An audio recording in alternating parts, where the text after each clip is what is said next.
Imagine this, a campfire crackles under a starry African sky. Voices rise and fall, weaving tales passed down for generations. But now, these stories aren't just whispered to a small circle. They're reaching millions globally, thanks to African Story podcasts. What you were never taught is that these podcasts are more than entertainment. They are a digital revolution, preserving ancient traditions and rewriting history. Let's dive into the rise of African Story podcast, the hidden details, and why this matters today. It all began in 2019 with Stories Mother Told, African Folktales. Launched on Apple Podcasts, this series focused on matrilineal folklore, where mothers are the custodians of oral traditions. But here's what most people don't know, these stories were not just tales for children.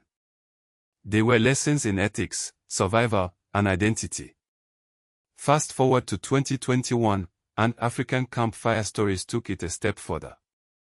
Using advanced audio engineering, they recreated the ambient sounds of a traditional campfire. Why? Because storytelling wasn't just about the tale, it was about the setting, the connection, and the shared experience under the African night sky. Then there's Africa's Untold Stories, a podcast dedicated to narratives often omitted from textbooks. This series challenges colonial historiography, giving African voices the platform to tell their own history. But here's the kicker, while many claim to cover Africa, IFI's Africa, Stories in the 55 is one of the few explicitly structured to cover every single African nation. No exceptions. Now, let's talk about the controversies. Colonial archives still dominate historical data, creating a bias that's hard to shake. Indigenous languages, once the heart of storytelling, are now endangered. And women's voices, despite being central to many traditions, continue to be marginalized. But these podcasts are fighting back. They are not just preserving history, they are shaping the future. Today, African Story podcasts are more than a cultural archive. They are educational tools, fostering Pan-African identity and engaging the continent's youth.